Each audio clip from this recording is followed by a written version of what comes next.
What's up, Texans fans? It's your man Chess White again, aka Jargon 2, born and raised in the H-Town since 1991, one of the real ones.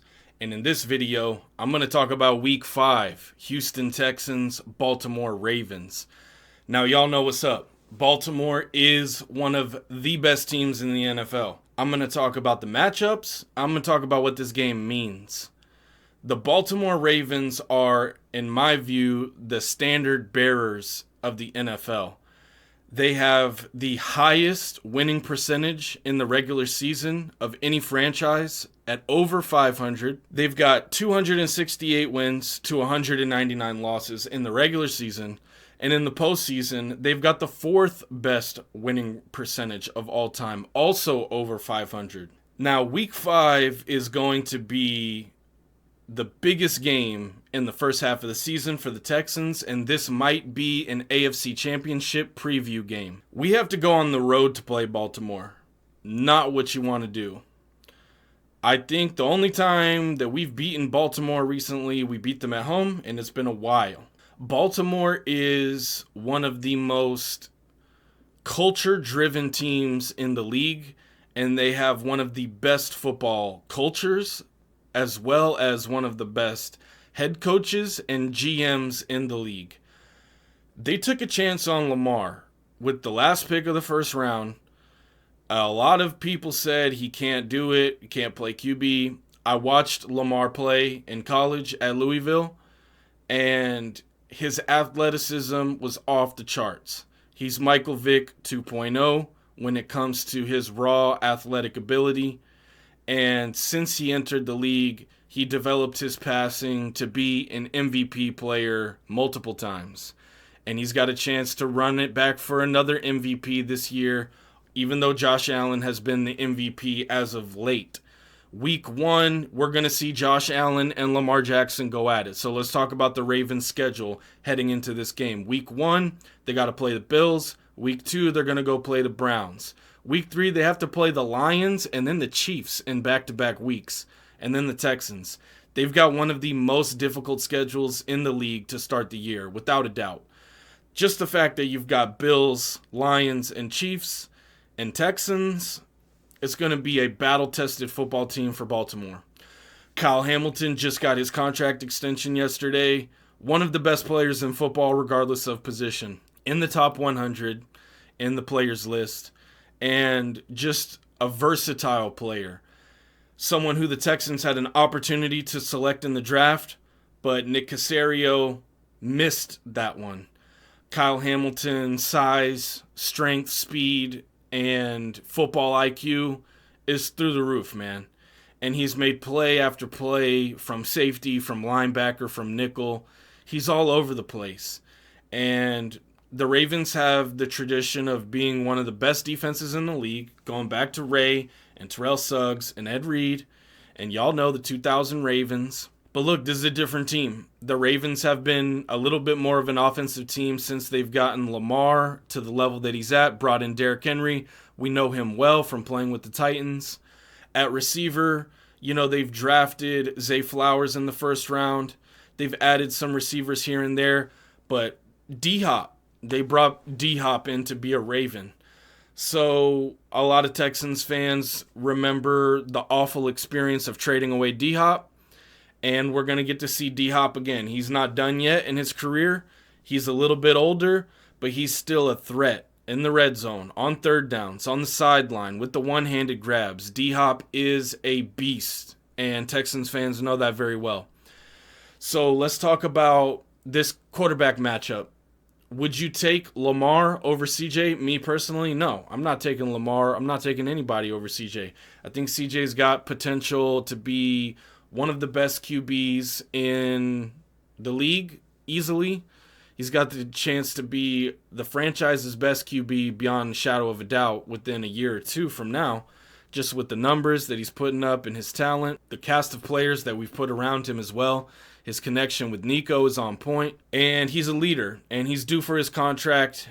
If not after this season, then after the next, he is going to get paid big time. And we just saw Michael Parsons get traded to the Packers today.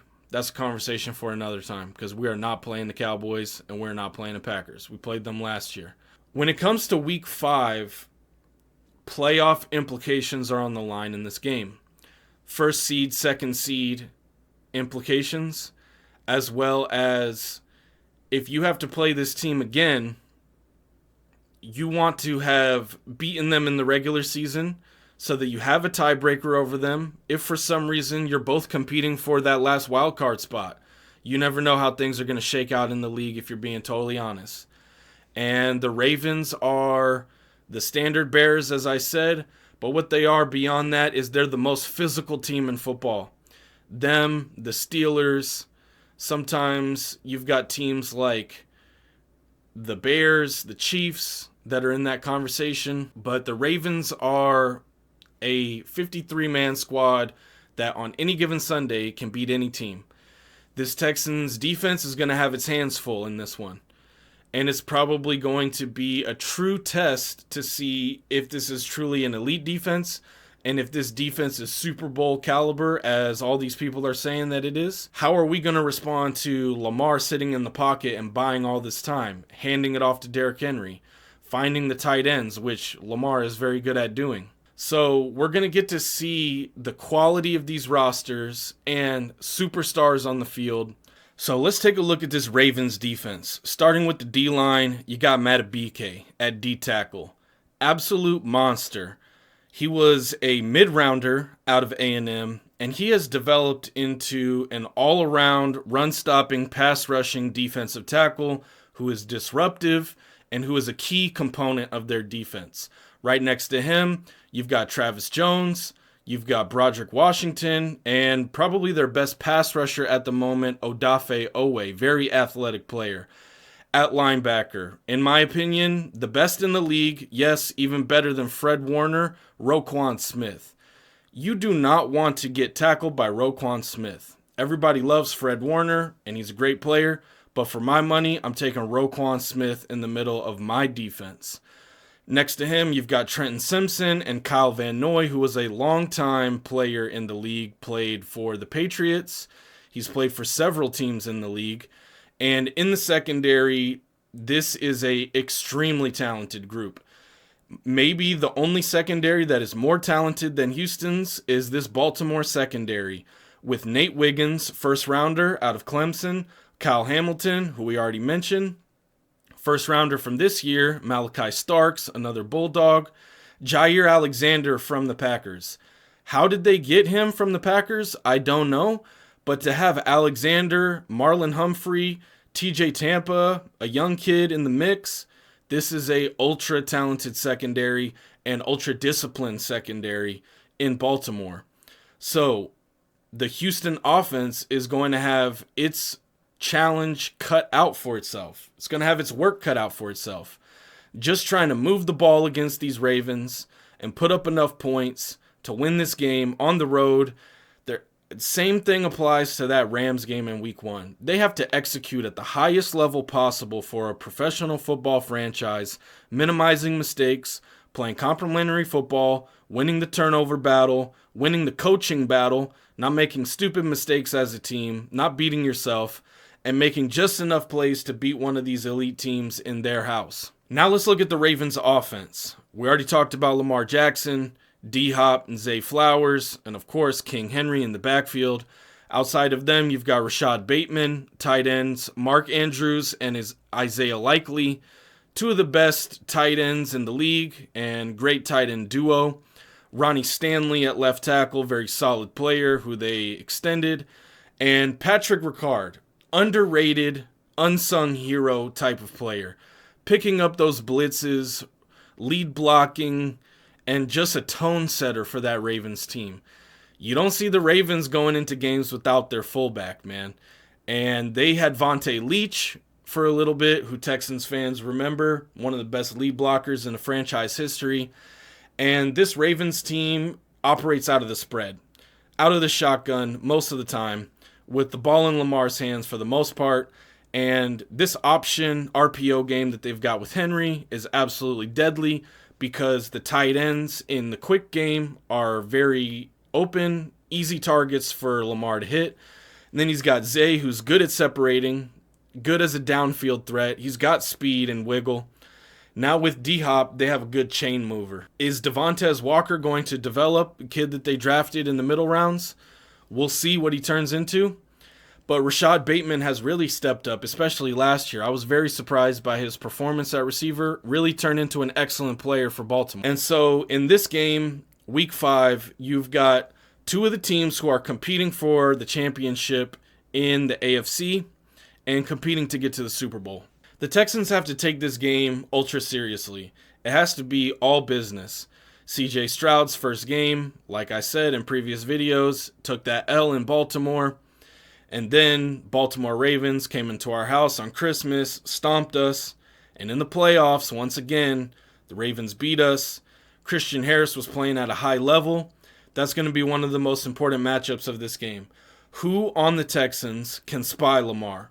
There's only a couple of players who can do it, and it's basically going to be Christian Harris and Petrie, because they've got the ability to pursue and cut down Lamar's scrambles and runs to the outside. The Texans are going to have to respect Lamar, and they're going to have to not let him take off for big runs and also prevent deep passes, which Lamar's very good at. So the Ravens have so many different ways to beat you that if they have to nickel and dime their way down the field with Henry and tight ends and D-Hop, then they'll do that. They're going to put points on the board, and they're going to put up a strong performance on defense. I don't care what the Vegas line is. I don't care what the stats are. Once again, I only care about the dub and the L. I don't think that the Texans can go into this game and get a win, if I'm being totally honest with you. Injuries will determine who is at full strength and likely who will win this game. After 5 weeks of the season, some key players are going to go down, whether that's on the O-line, playmakers, defenders. Who is the healthier team and what team executes the best will determine the outcome of this game.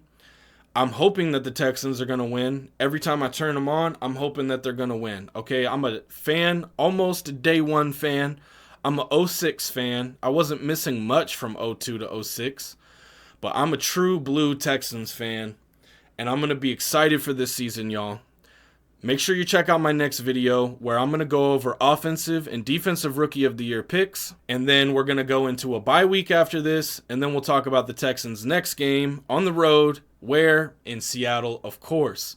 One of the best venues in the NFL. Really looking forward to previewing that game for y'all as well. And if you made it this far, drop your area codes in the chat. Let me see your 713s. Let me see your 281s. Let me see your 512s. Where you at in Texas? Where you from? Tell me where you're at. Tell me what you think is going to happen in this game. And I'm going to see y'all in the next video. Peace out.